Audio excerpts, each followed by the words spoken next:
Hello, everyone, and welcome to Fearlessly Authentic. I'm your host, Jody Harrison Bauer, and this is the show that educates, empowers, entertains, and inspires you to live your most fearlessly authentic life. I believe it's never too late to embrace who you truly are, break through limitations, and live bold and strong. This show is your place for real conversations about health, fitness, mindset, and the courage it takes to live unapologetically. Each week, we bring you inspiring guests and actionable advice to help you take charge of your life. So let's get on with the show. Today, we have an incredibly special guest joining us, someone who has redefined what it means to evolve fearlessly. She's an entrepreneur, author, mentor, and a powerful advocate for living on your own terms. You know her as one of the most iconic figures in the adult entertainment industry, but her story goes far beyond that. Lisa Ann is here to share her journey of reinvention, personal growth, and what it takes to stay strong and true to yourself in the face of challenges and change. I can't wait to dive into this inspiring conversation. So let's get started. Welcome to the show, Lisa. Thank you so much for having me. I'm so excited to sit down. It's looking at you is bizarrely like looking at me. And it's mind blowing when you reached out and I went through your content. I was like, first of all, how has no one shared you with me so that I knew about you? And also, when was the first time somebody said it to you? And did you know who I was? So I think it was in my 50s. So over 10 years ago, somebody told me that I looked like Lisa Ann. And I said, well, who is she? And you're younger than I am. So when I went and looked, and I've always been very open sexually and things like that. And I thought, oh, they're like, she's your twin. She's your twin. I said, I'll take that any day. I'll take that any day. And then when I first reached out to you, it was somebody that I've known for like 10, 15 years. And she said, my husband sent this to me and said, this looks just like Jody. And I said, who is that? And your name came up again. And that's when I had to reach out to you because I was like, well, such a compliment still at 63 to be told that I look like Lisa Ann. That was huge. So Well, you have done such an incredible job at taking care of yourself. So, can I ask you, have you always had a structured wellness routine? Because I think it makes more of a difference from 50 to 60 that you've always done it than if you're trying to play catch up. totally. And I know you talk about health and wellness, and I love that on your podcast. I do. It's been a part of me for 43 years. So, we're And one of the few people that love to go to the gym. we were lifting weights before anybody else was. And now you get all these girls talking about, well, I lift weights. Well, we were doing it way back then. I got I got certified certified to teach spin class from a Johnny G certification back in 1995 or 1996 as it was, and the classes were so expensive. So one of the places I was going, I was like, hey, if I get certified to teach here, can I take unlimited classes here? Because I was spinning like 5 days a week. I loved it. So yeah, it's always been a part of my life. It's also been a way I've met like-minded friendships outside of all of the workspaces that I've been in, because I've always believed that you should have friends in all walks of life, not just what you do for a living. and love that. And that is so, so true because if you just stay in that narrow-minded world that you're in, you don't meet the people outside, which help give more texture to your life every single day. Because after a while, you start meeting the same people over and over again. You're like, no, give me somebody from here and give me somebody from here. And that's why it was another reason why I was thrilled to have you on the show to talk so openly and honestly about your career changes and what led you to leave the adult entertainment industry after how many years was it? 30 years? Yeah, yeah. I've been doing my life in the adult business started as a young girl stripping. So it really was the gateway to other things. And, it's just a life evolution. When I was younger, I'm still fearless, but I would say I was more careless. When I was younger, I had a completely different perspective of what I thought happiness looked like. And then as I grew into really knowing who I was able to evaluate things in my life. And so the industry was incredibly fun for me. And it was a space where I felt like I belonged. It's a lot of misfit toys. We get into this space and we have all these friends, this community, and there was a lot of money to be made in the 90s. Before the internet, the money to be made was just so incredible. And the movie making was so much more deliberate and mindful. There was production crews, it was shot on film, there was craft services. You did one movie a month, and that was only like one scene, and the rest was dialogue. And so you had your own wardrobe, and it was just a whole elaborate, like one step from Hollywood thing. And it really changed with the internet, became this volume of like, we've got to feed this beast, we've got to be shooting. Talent started shooting 20 days a month. And when that starts happening, you run into a lot more health risks. And for someone like myself, it was only ever shooting at the most 5 days a month, but mostly only 2 or 3 days a month because I did other things. I feature danced, I did appearances, I did conventions. I never wanted scenes to be my main thing. I really just wanted scenes to elevate everything else I was doing. Scenes were the most fun because I did them the least. And because until I started producing all of my own movies, then it became a lot of work, but still a lot of fun, but not like you're just going on set and hanging out and everybody else is moving the lights around and seeing if the sound is good. So I really found myself just growing out of it. And the health risk became something that was really loud in my mind. And the very last year I was in the industry, I just had this ticking voice that I'd never caught something that was treatable but not curable. And I would have this voice telling me, like, this could be the day. And it was really like a doomsday voice. And the same thing was similar when I stayed out on the road for an additional year after no longer shooting scenes or photos. I was on the road and this really big fight broke out at this club, and the cops had to come in and they had to mace the whole club to get everybody outside without knowing that the dressing rooms were downstairs. We were like in this basement. And I remember, looking at my security guy that was with me, and I was like, you know what? I'm in my 40s. Is this really how I want to die at 2:30, 3 o'clock in the morning?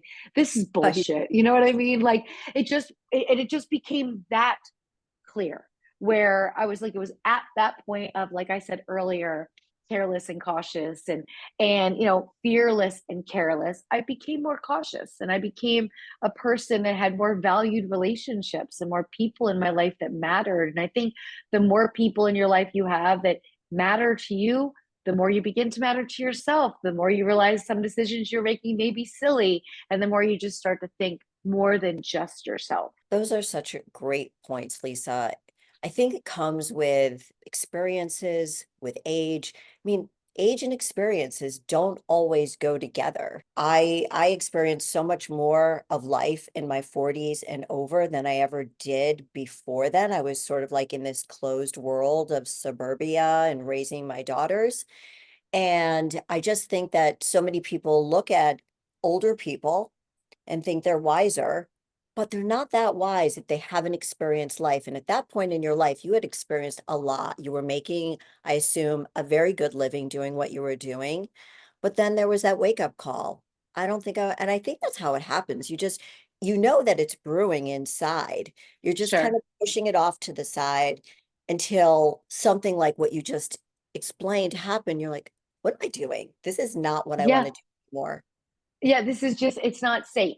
It's not a great world. And the industry changed a lot of things and the protocols, and because the volume of people coming into the industry. But, I also got to travel the world because of the industry. I got to do trade shows in different countries. I still do. I went to Greece last year, Switzerland the year before. The fact that I can count on one hand the amount of times I've purchased my own international flight.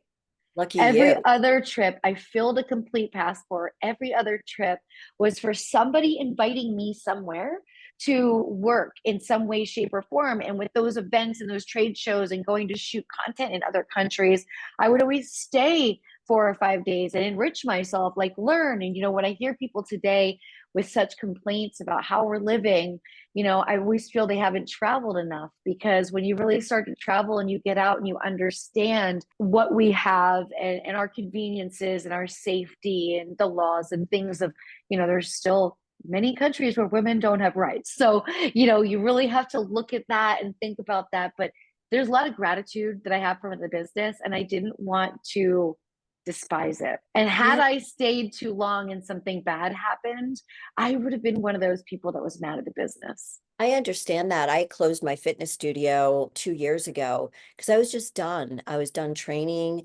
physically training, and I I bet didn't want. you killed it though. I could just picture you. I would have gone, Jody, I would have gone all up in your fitness studio. I would have been like, okay, okay, yes. You're so sweet. You're so sweet. I think we should get together and work out together. I think we need to plan that. Either I come to you or you come to me. And I just didn't want to start resenting the women who needed me. Like, can't you figure this out yourself? No, I didn't want to feel that way. So it was different than what you were feeling, but you don't, it's still that I don't want to resent it. I want to walk away feeling really happy about what I accomplished and then moving on, transitioning to something else. And because you had experience in production, did that lead you to what you're doing now? You have two shows right now, right? You I have a have, show. I have Better Halves on Sirius XM. We're just right. wrapping up our third season at the New York Comedy Festival with a live show at Sirius XM. And then I have my sports show. Now the Better Halves I do produce. That's a different style of show, but my sports show is live radio. So I do that every Sunday, 6 to 8 p.m. Lisa Ann does fantasy. I just love fantasy football and sports. And honestly, that's really a passion project. I love my co-host, and I would be home watching games all day. And the fact that at 6 it's just like he and I being on a 2-hour phone call about all the games that we're still watching. So that's just something I love to do. And it made me, all of these little jobs that I've had and larger things that I've been involved in, from directing to doing radio, you have to learn to put together a show, and you have to learn about segments and how are you going to fill these segments. You might not get callers, there might not be live action, so all of the things that you have to do and prepare. And I kind of love learning about all the preparation in all these different worlds. I just ventured into the wine business. So I partnered with a winery in Sicily and brought private label two over to the US. And I've learned about like the complications with importing, and that like nobody in Ganji speaks English at all. So I can't even be assisting with the trucker that's trying to get it to a larger truck down the mountain. So but preparation and learning all of these different things, it just helps you have a better empathy and understanding for others as well, because you can Mm, kind of get a vibe of what other people do for a living and have that understanding that something might look simple if you don't know what it's about, but it's taxing and it's tedious and it's monotonous. And I kind of like those tasks from time to time. I find they're very grounding. And for the yes. fact that probably 25 years of my life, I was just having fun. I mean, yeah, there was, drama with the dance agents who were horrible people, and a lot of the clubs were horrible people, but those aren't things I hold on to. I hold on to all of the cool concerts I got invited to and all the places I got to go, and, just living this life of a rock star for 25 years. And I think now I'm entering a silent era in my life where I feel myself just wanting to be more and more quiet and do less and less things and learn more, study more, create more, and be working in business ventures where I'm not so front facing.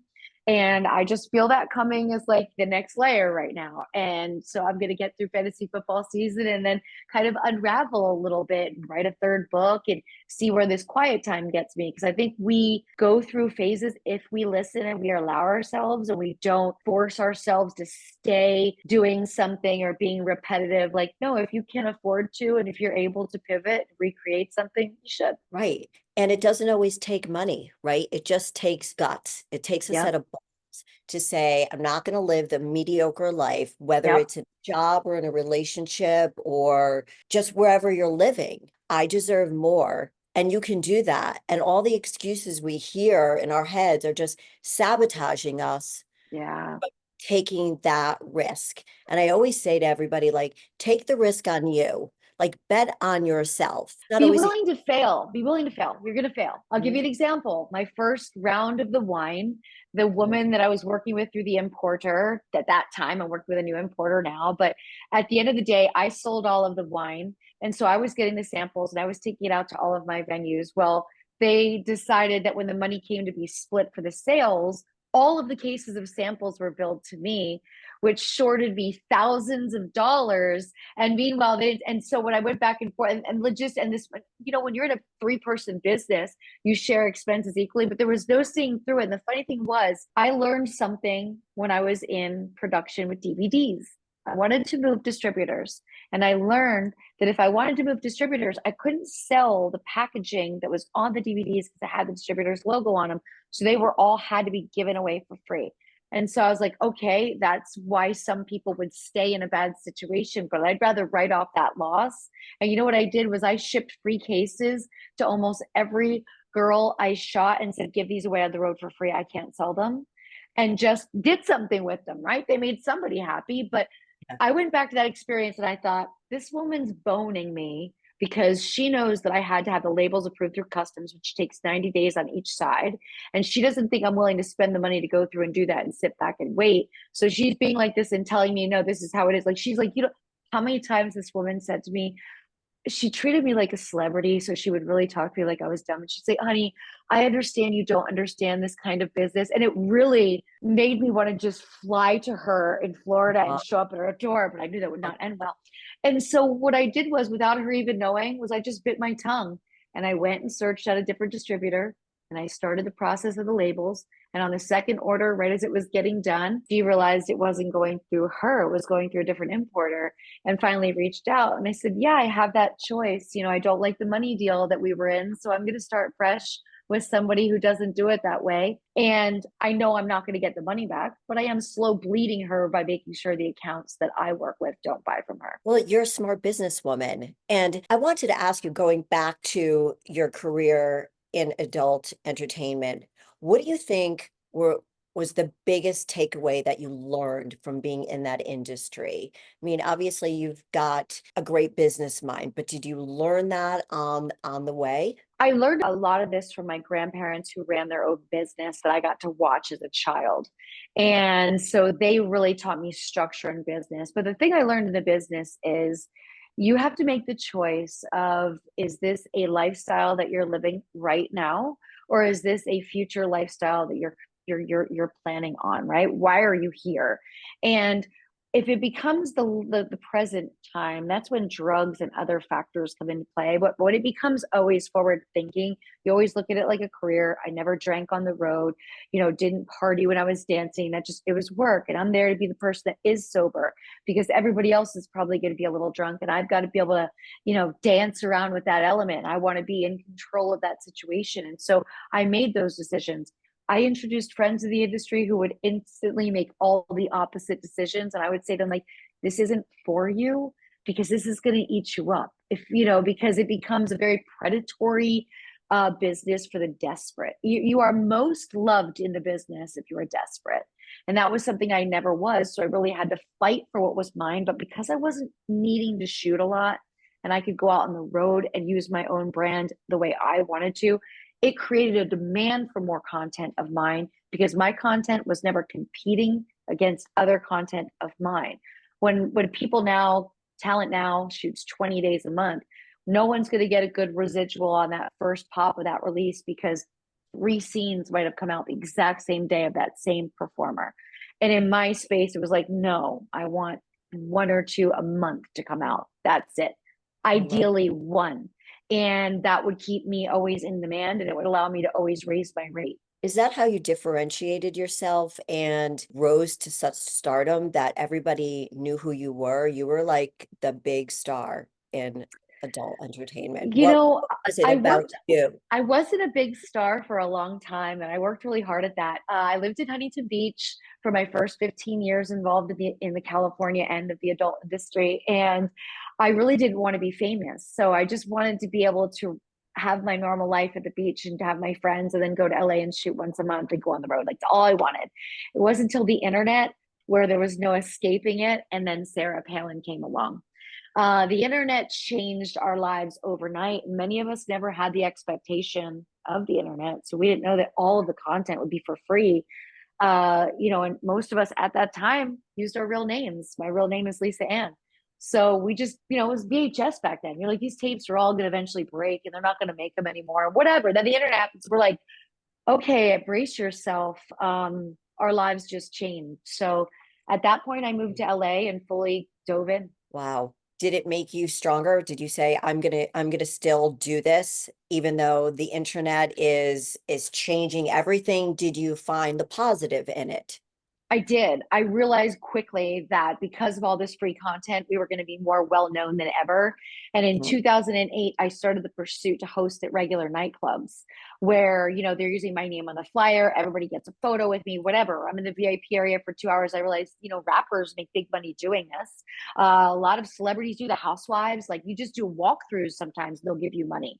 Just say you were there, restaurants. And that was the peak of the internet. 2008, 2010 was when we all started to hop on Instagram and you could say, on your Instagram, I'm flying to, you do that on Twitter, I'm flying to New York, like 20 restaurants would DM you and say, hey, as long as you post you were here, you can eat here for free.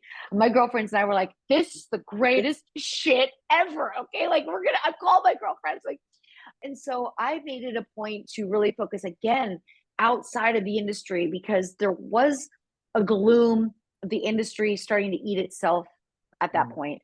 80% of the companies were pretty much pushed out and bought out by MindGeek, Browser, all these companies swallowed companies. And then a lot of the companies that didn't have content that was good enough to convert from VHS to DVD, and then it was even worse for the internet. They were like, you know what, we're just done.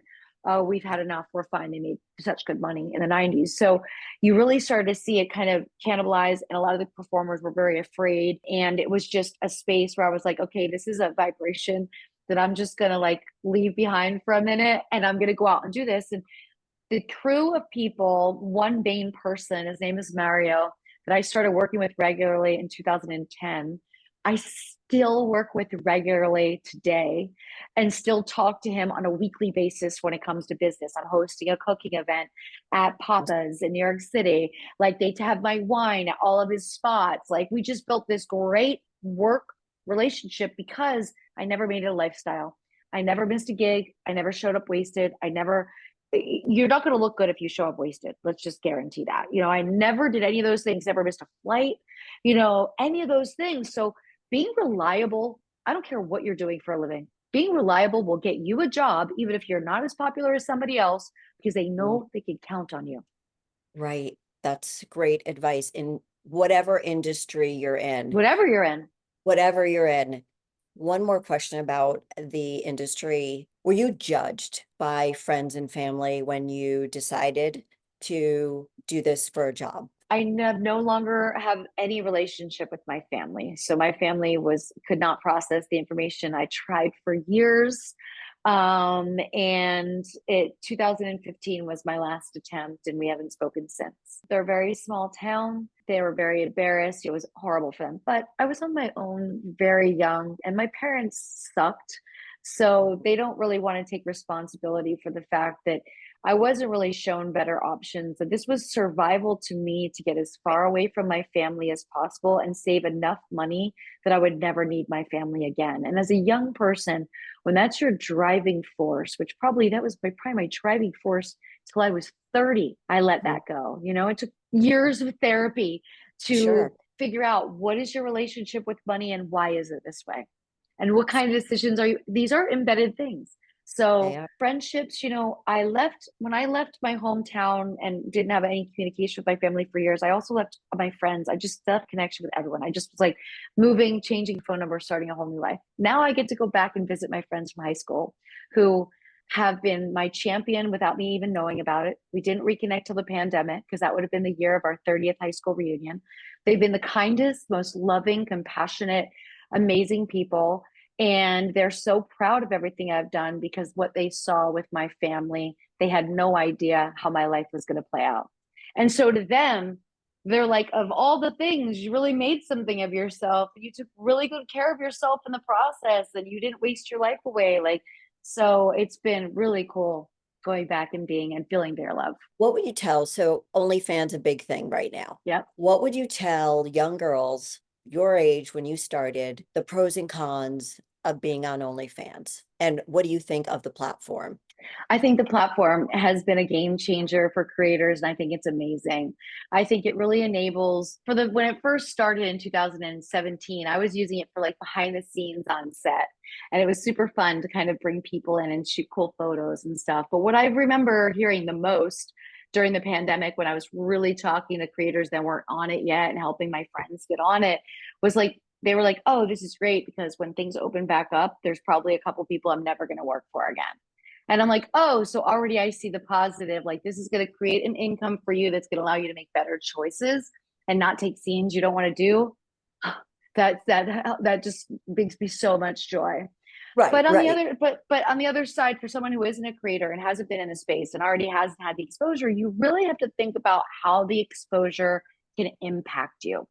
Whether it's your future dating life, whether it's your future career life, it's such a quick decision that Mm. is really there forever. Even if you take your page down, you're going to be on the internet forever because it gets stolen, it gets put on Reddit, it gets put on tube sites, it's everywhere. And so it's a decision where you either have to tell yourself, I'm going to work till I make this much money, which was what I did when I first started. I was like, okay, I have this goal.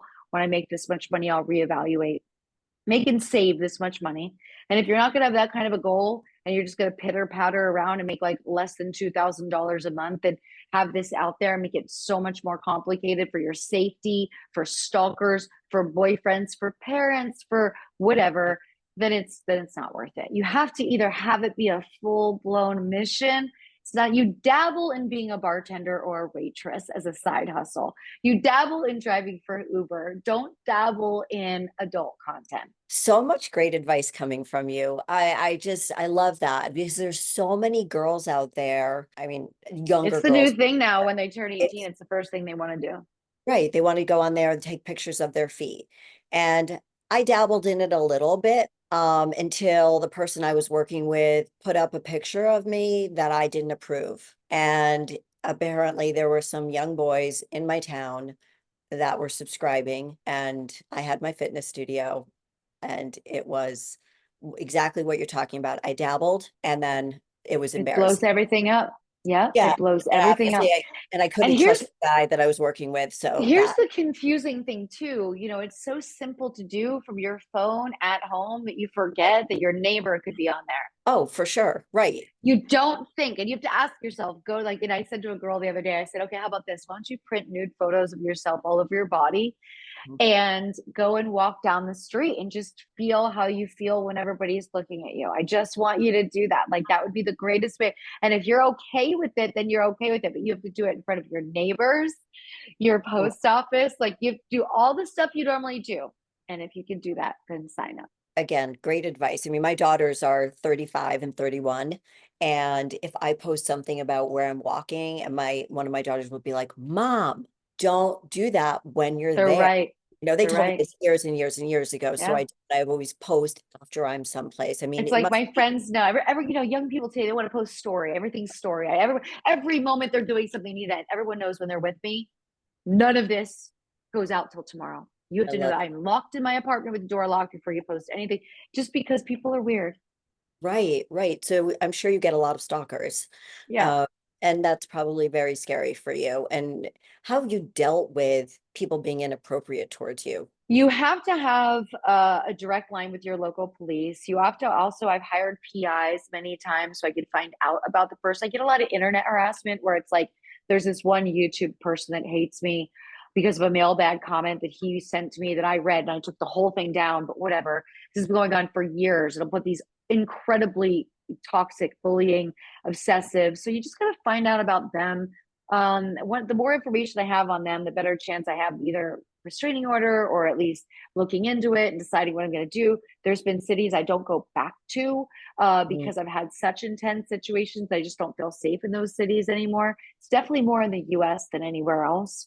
We just have a generation of obsessed young men that have watched too many hours of content that really feel the entitlement of they know me so well. I just had a guy tell me in Miami at Exotica, put a message out on a platform saying, had I known that I would have brought a gun with me if I would have known you weren't going to just go home with me. Lisa. And in my face, he was just like, look, we have so much in common. I like you so much. I know you're gonna like me so much too. And I was like, bro, chill. You have to understand this is Right. a parasocial relationship. So one, you're a stranger to me, but that's happening more and more. And that's why I feel like I'm getting into my silent era where I can just pull Love that back a for you. little bit and just let the dust settle a little because no one's ever going to know that the content that they're watching is not brand new. What I've done is not time sensitive. So I get new fans that find me every day. And I remain as popular since I left the industry as I was. And I think it's a couple of things, but the main thing is I've never changed my look. And so, of course, your fan base is just going to grow, grow, grow. It's not like I was blonde once or, I went from having no tattoos to getting my whole body tattooed. Like you gain and lose fans. And I've never done that. I always pretty much had this consistent, my hair is curly or straight. Sometimes it has summer highlights. Sometimes I just got it recolored. Right, I do right, once a year. right. I pull it all the way through. So it's kind of brings my normal color back. Looks beautiful. But but I keep it, thank you, but I keep it the look consistent, so that fan thing. So I think, just pulling away. And also I find myself not having the bandwidth like I used to deal with those scenarios, and being more excited about the other business ventures I'm involved in. Like, you know, I'm working on a new business venture right now that is keeping me up like an extra 4 hours working in my office super late, and I don't even mind. And I wake up in the morning, I'm excited to do it. And I remember what it felt like that to go to these conventions and do these things as well. And it just doesn't feel like that anymore. So I think I'm burned out of it. And I think it's become a little bit more, they're starting to stack. The stalkers are starting to stack. It's even women. I have women that become incredibly obsessed and send crazy emails, and I block their email and they send more. And then they come in my live streams. And so I've cut back on doing my YouTube live premiere. Like I'm just cutting back access because it is suffocating at times. And you feel like you are holding everyone's mental health in your hands, and they just give it to you, and like it's your responsibility to juggle it properly and not say the wrong thing, because as a celebrity everyone's just waiting to cancel us and say catch us in a moment of weakness or whatever. And so that pressure is something I'm looking forward to having less of. I love that for you. And I know the feeling that you must be feeling about just giving, giving, giving, and like, no, this is time for me. I'm going to pull back a little bit, but still continue what I'm doing that I love and is giving me joy. So I want to talk about your book. You said you were writing another book, but Yes, but my first two are right here because I was just doing a meeting with Amazon this morning. Uh, First two are right here. So I wrote The Life first. This one was released in 2015. I wrote The Life back during the pandemic because what else was there to do? And this one was released in 2021. So it tells you my whole journey getting in and retiring. And Life back is really the reason why I had to go back for a short, like 18 months, 15, 18 months stint. And I became a much better writer. You can see this one's much thinner. Well, after I Mhm. released my first book, The Life, my editor said to me, he's like, look, Lisa, if you want to be a better writer, you have to be a better reader. So you need to go on, you need to challenge yourself to read more. So I did a book challenge to read a book a week for a year, and I read over a book a week. I read 63 books that year. I am And so and impressed. when I was done, I was like, yeah, you learn how to tell a story in a better, more compact way. And you also want to leave people wanting to read another book. So you Yeah. leave some things Yes. out. Right. For sure. So you're writing a book, your third book right now. Yes. Yeah. Yep. And my Okay. third book is really a bit more of some studies. It's impact on me as well, but a bit more of the studies that I've been following and other work that I'm involved in, like speaking engagements at schools, about the fact that we're not doing sex ed in states in the US. Only 22 states in the US offer sexual education, and Right. 11 of those 22 just offer abstinence. And we're putting kids in danger because they're accessing content so young, and what it's Yeah. ending up having is an incredibly negative effect on their own mental health, because they're comparing themselves, they feel insecure, they're afraid of the things that they're seeing because they're seeing such graphic aggressive things. And so I really want to talk about how much exposure is healthy exposure. And like we have probably, I would say, more male virgins in the US than ever of the age 18 to 35. And the FBI did name incels our largest terror group inside the US, and incels are involuntarily celibate men. And I have an OnlyFans. I use it for my library of content that I own. I sit in the messages here and there. I talk a lot of sports in the messages, but I get every day inundated with 100 of, I'm 32 and I'm a virgin. Should I tell a girl? Should I? And my first thought is, why are you online talking to a girl? You should be in Right. person talking to a girl. And you're doing this to get attention because it's feeding a little need that you have. And it's this constant vicious cycle. And it's just sad. It's really sad that they've allowed it to become such a substitute that now they don't know how to engage. And so I want to talk about that. And I think parents really need to be more prepared on how to have this conversation about what they might see on the internet and what it means and what it doesn't mean, and the difference with intimacy and share. But there's just no conversation. And the average young person in the US is watching for their first time between 10 and 12 years old. Wow. And from 10 to 11 for boys, if they get into that rut and start watching, that Yeah. hormone release and that dopamine release really throws off their development as young men. And it really fast tracks them and makes them lose out on developing skills like empathy and all of the things that we see in incels. So I'm really diving deep into it because it's also making me understand, why do I keep having these feelings that a heavy ick all the time? Like, if you're in my live streams and you read the comments, people say horrible things to me. Did you read the comments in there on my IG Well, live today? I saw, well, you were talking about years that people were born. So I was Okay. there during that time. Okay. Uh, but I didn't see, but I did see some nasty comments. I mean, I get them on my IG live too. It's just ridiculous. Who are these human beings? I don't know. There are mean men and mean women. And And just, where do they find the time? I Like, don't know. the last thing I'm gonna ever do with a minute of my time is to say something negative on someone's message, or I just, what, and it's a lot.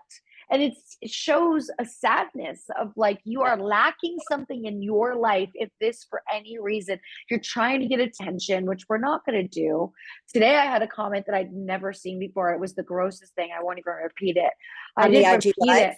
Yeah, I didn't repeat. I'll just block them right away. My goal is to block 5 to 10 people a day.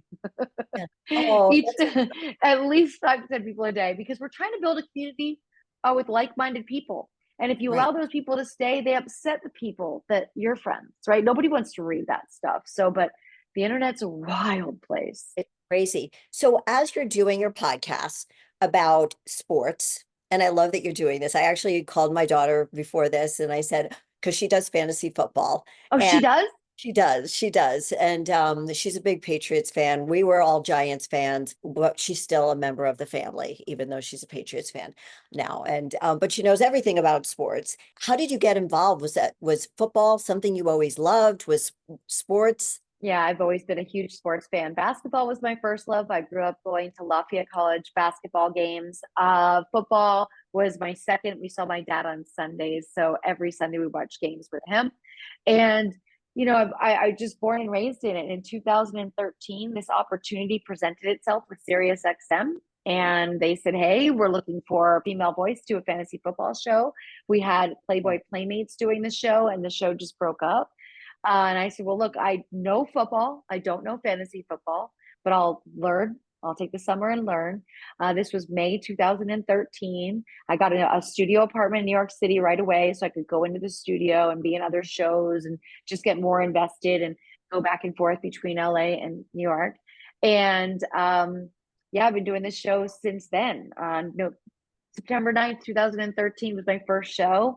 And I have the same co-host. We've become great friends. He's like a brother I never had. And it's just a ton of fun. It's a great little passion. It's a wholesome thing to do. And I find myself, being in the industry, you gravitate towards hobbies that are incredibly wholesome to give you some sort of balance. And also hobbies like sports are great because sports people, you can sit at a bar and talk sports with somebody and never even get their last name, let alone whether they have kids or whatever. You don't know nothing. We don't care about each other. It's like talking sports. Right, right. And you are so wholesome on the show and you're so personal. I mean, you've got an amazing personality. Thank And you. listening to you on the show, you could see how excited you are. I didn't realize that you've been doing the show since 2013. Yeah. Yeah. Wow, that's really impressive. And that's actually the catalyst that made me start my podcast, Lisa Ann Experience, because fans started coming to me and they're like, "Well, look, now that you're not doing a regular show," because I was doing a regular show for SiriusXM before that. They're like, "Now we don't have a common ground." I was like, "All right, well, I'll do a podcast that'll be about a variety of topics. And then I'll do my fantasy football show, that'll just be fantasy football." So I do a podcast that releases every Wednesday, the Lisa Ann Experience, all listing platforms. All the episodes are also available on my YouTube channel, The Real Lisa Ann. I noticed you have a lot of comedians on the show. Yeah, and that kind of spawned out of me doing Better Halves for SiriusXM, was meeting all the comedians that we had coming on our show. And it's such a great way to, like, cross-pollinate, get each other followers, and get all of each other to see each other and know each other in the city. So what happened when you were taken out of that comedy club? When was it, in the Oh fall? my God, that's such a Spring? long story. It's a long story that I covered in complete detail on my podcast. So Okay, I'll well, direct give everybody us to the that. brief and then But the everybody short listening the could go. short version of it was, I was set up and I flipped the script on the setup. So I wasn't ever arrested, but because they had me handcuffed out front, I had my friend shoot that video. And when I gave it to TMZ to find out who had me set up and to get video footage of inside, because you could see that I wasn't on my phone and they said I was on my phone. I just wanted to clarify to everybody I was not on my phone. I wouldn't do that. I go to Radio City since I was 9 years old every year to see the Rockettes. I know you're not on your phone. And when we got outside and shot that, we're walking home. I was like, well, look, I think it'd be fun to see if any news networks fact check this, because it's really easy to see if there's a blotter if somebody was arrested.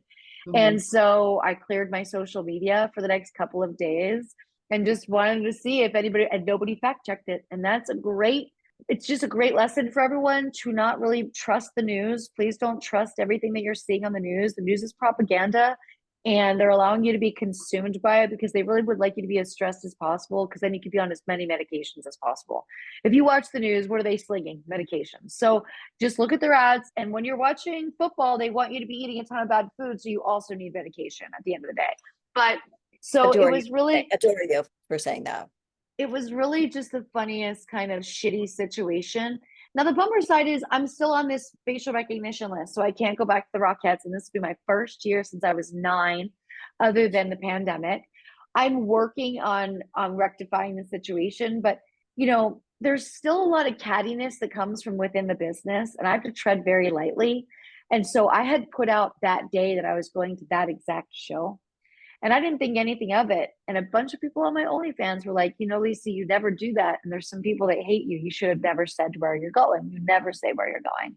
And it very shortly after that came exactly back to me of who set me up, how it went down, and people just wanting to humiliate me. And at the end of the day, who got the last laugh? You. Yeah. Yeah, because you're a strong woman and nobody Yeah. should be screwing with you. I feel that 100%. It's one of the things once I started learning more and more about you and wanting to have you on the show, you have such strength. And the fact that you've pivoted from what you were doing for so many years to what you're doing now with the wine company and everything else, you are truly an entrepreneur. And for everybody listening right now, what advice can you give them for when you're about to pivot and not fearing the change? I think it's really good to be prepared when you're planning to pivot. I mean, prepared financially. I mean, prepared personally, handle your medical appointments, do your little things, get your life in order. Because the first 6 months of any pivot is kind of chaos, because you're not just working, you're learning a lot of stuff. You're setting up a lot of stuff. You're on software that you haven't yet. I was on my Shopify store this morning in the chat because something changed with the settings. And I couldn't figure it out. There's a constant thing in your life where there's like one thing that needs to be fixed. And normally it's something as simple as go back and set it a different way, close out, and then go back in and set it a different way. It'll be fine again. Okay, that's what triggered it. Like, okay, yeah. Right, So, right. be prepared for that. I always say, like, I'll take a vacation before I pivot onto something, and I'll connect with all of my friends and I'll let them know, like, I'm probably going to be unreachable for a period of time. We'll see each other less, we'll text, but there'll be times where I don't respond to you till evenings and weekends. So my weekdays are, be prepared for that. Don't be in debt. I think the carrying debt can be, a really stressful situation. So if you can pick up a side hustle and get out of that debt, the pivot is much easier. You really have to evaluate. People fail because they didn't really evaluate their situation and say, can I afford to do this? They just jump in and then they realize they can't. So learn as much as you can. Go to other businesses like yours and check out their website. How are they marketing themselves? What's their Instagram like? It is so easy now to go on a deep dive and say, I like these top 10 the most. Let me read everything about them. YouTube is a library of information that you could be utilizing at any time. But, and prepare yourself to maybe tell your 5 best friends so you have this constant support coming in, your own verbal mission statement. This is what I'm choosing to do now. Remind me of why I got on this path. I may get frustrated a month or two in and realize I'm not making money yet, or I'm not where I want to be, and have that support group having you're back there. Don't be afraid to ask for that kind of emotional support. That is, again, great advice from you, Lisa. It's having failing to plan is a plan that's going to fail. Yep. And knowing when you can, and everything, fitness, nutrition, business, but knowing that you may have to pivot, even though your plan might feel so locked in, it may, along the way, you're going to have a lot of ups and downs, and you do need to know how to pivot.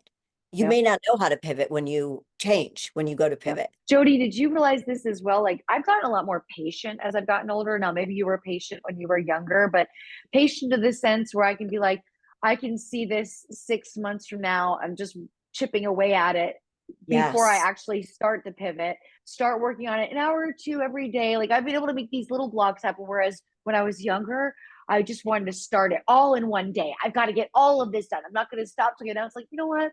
I'll work on this for a little while and then I'll go back to the other stuff, get a handle first things first, and then I'll go back to this. But that patience of just being able to see the long game is one of my favorite things about getting older. Right, because when we rush things, it usually doesn't work out that well, and we've missed, dotting the I, crossing the T. And yes, I do have more patience because I think it's a knowing, as we started out the show, a knowing that wisdom from life experience, knowing I know this is going to work. I know it's going to work. I know it's going to work, rather than let me get to the finish line before I've done any preparation. And that's where the failure comes. And I Yep. think knowing if you fall down, get up, fall down, get up. And I think that's where the patience does come for many people who are getting older because of the life experiences. Yep.